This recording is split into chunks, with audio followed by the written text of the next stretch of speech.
So for our last problem here, I want to sort of run through how do you measure or make small concentration solutions.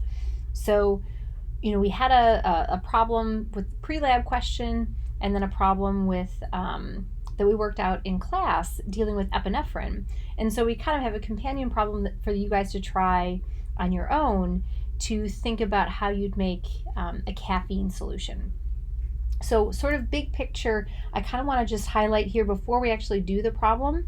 I sort of want to run through just kind of a general overview of how to think about the problem, and then we'll actually go through and do this actual problem. So at the end of the day, you're going to have some concentration that you want to make. You're going to need to do some sort of unit conversion to ultimately get to a mass that you want to weigh out.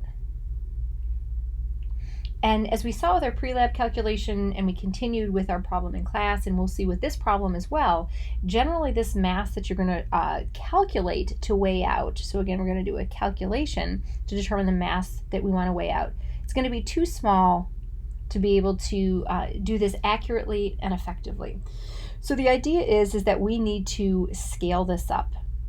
So we're going to scale this up by some factor, and this can be some chosen factor, and as we'll see with our problem, the factor is going to have some parameters with it in terms of the minimum amount that we can accurately weigh with the equipment we have, as well as in a maximum amount based on the amount of material that we have in the lab. So again, at the end of the day, after scaling up, you're going to have an amount that it's okay to measure out, and again that might be based on the limits of your equipment and kind of the resources that you have. You might only have a certain amount of material.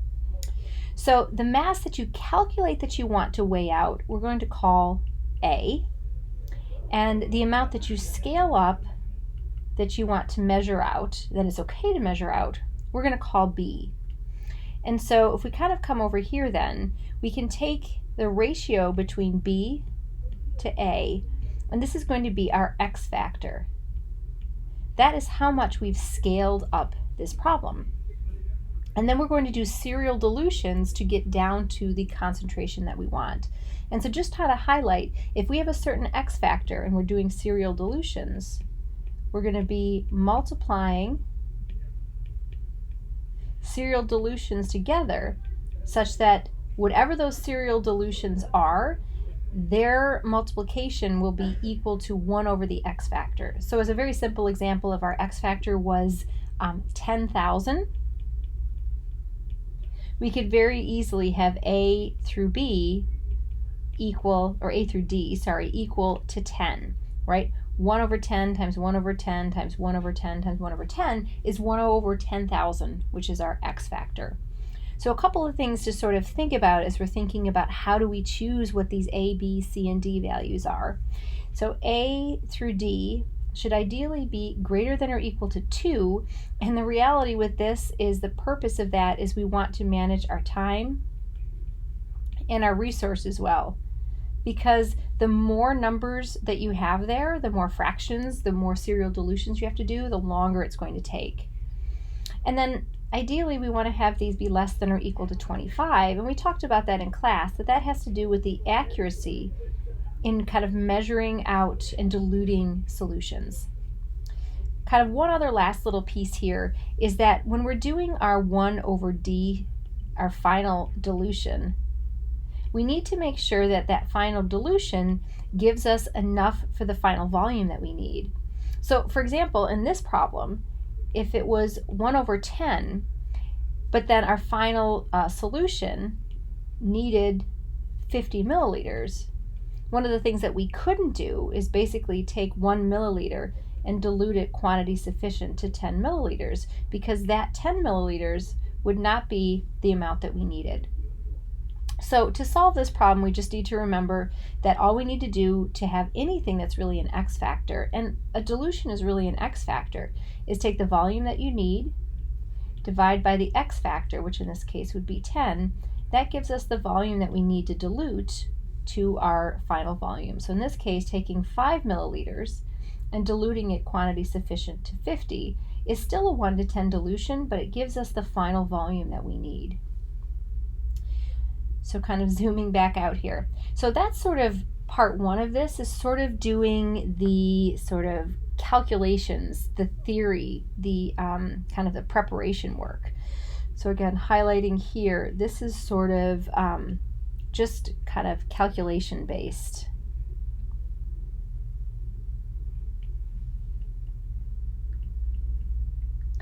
What we have after that is the reality. So we might have some measure that, some amount that we calculate and say that it's okay to measure out. But in reality, what's going to happen is that we're going to measure some factor, or so we're going to measure some amount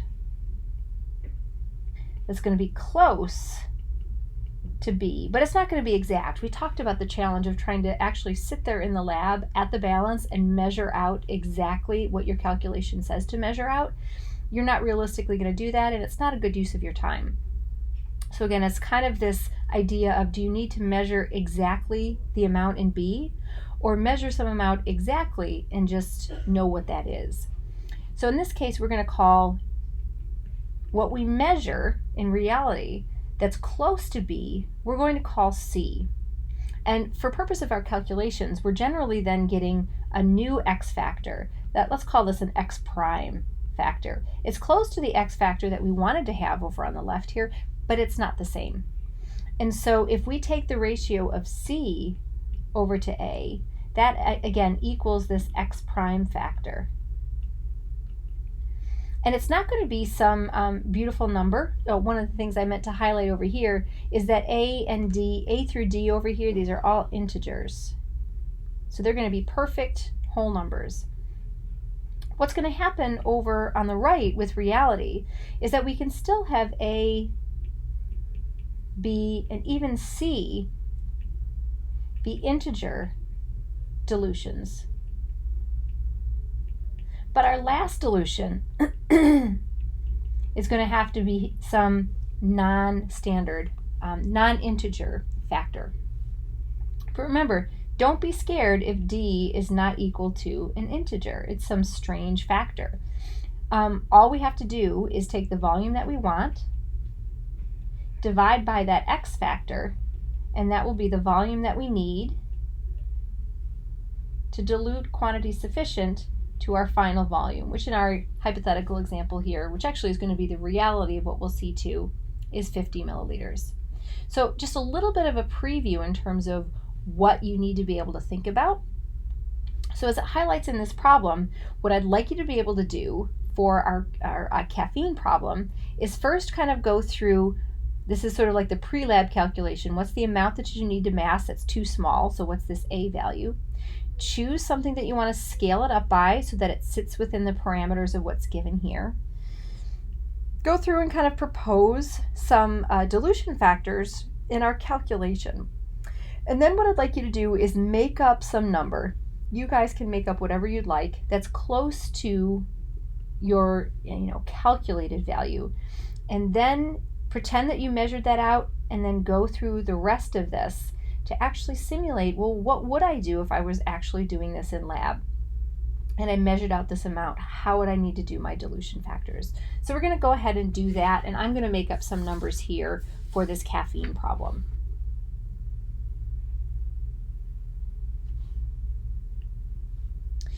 All right, so again, if we want a 50 milliliter solution that is 10 micromolar caffeine, 10 micromole per liter times 50 milliliters, which is 0.05 liters. I'm going to get this into moles right now by converting micromoles into moles, and that allows me to use the molecular weight. Is 1 mole of caffeine is 194.19 grams of caffeine. And that gives us 9.7095 times 10 to the minus 5th grams of caffeine. And again, this is our A value. This is the initial calculation that we get, that some small value that we'd like to weigh out, but it's way too small to weigh out. So now what we need to do is we need to scale this up by some amount. And again, you could use an Excel program if you wanted an Excel equation to kind of do this. But sometimes it's just as simple as doing a couple of iterations. The problem here tells us that we can't weigh less than 100 milligrams, but we don't want to weigh more than 250 because we don't have that much compound in the lab. So running through kind of some calculations here, if I scale this up by 2,500, I'm going to get to 2.2427 grams. That's well above the 100 that I could measure, and it's less than the 250 that is the maximum that I can measure. So again, this is my B value. This is the value that I'm hoping to be able to weigh out, but I am not going to sit there at the balance and try to actually weigh that out. Now again, if I were to go through and sort of simulate what could these dilution factors be, well, pretty straightforward. I could just have a 1 to 10, a 1 to 10, and then maybe two 1 to 5s. If you wanted, you could do a 1 to 25 at the end. But again, the smaller your numbers are, the more accurate your final concentrations are going to be. But again, it's a trade-off with your time. So let's kind of skip over to the other side here and then consider reality. So this is where I said, go ahead and make up a number that you think is reasonable to get close to. And so the number that I made up is, I said, let's imagine that we weighed out 243.1 milligrams of caffeine. And again, this is our C value. That's the actual value that we weighed out. So in our previous kind of example, our hypothetical example, we said if we took C and we took C over A, that would give us sort of our X prime factor. Not the perfect whole number integer factor, but something that is, going to work with the parameters that we have. And so taking our 243.1 milligrams and dividing it by this number, again, making sure that we have things in the correct units. So again, converting this to grams and then dividing by this, that gives us an X factor here of 2506. So this C solution that we're making is going to be 2,506 times the 10 micromolar that we want. So I can easily do 3 dilutions that are 1 to 10, 1 to 10, and then 1 to 5.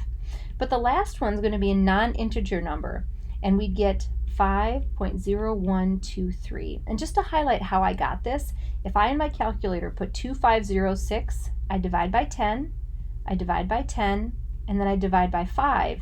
This is the number that I get in my calculator. So again, this is the X factor that we need. So this last solution is essentially 5.0123x of what we need. It's a little more than 5 times more concentrated, and we can see that that's because we had a little bit more than the 242.7 milligrams that we wanted. Okay, so X factors that are non-integer, don't worry about it. Basically take the volume that you want. We want our final solution to be 50 milliliters. Divide by the X factor, 5.0123, and that gives us the volume that we need. So we need to take 9.975 milliliters of the solution that we made with the 1/5 dilution, technically sort of our C dilution, our third dilution there. Use a volumetric flask so that we have water quantity sufficient to 50 milliliters, and we've got our final solution. So I know this problem seemed really scary. I know kind of the stuff that we worked out on the board seemed like it was a lot to think about, but hopefully kind of having this summary, and again, another way just kind of thinking of this hypothetically, helped to make sense.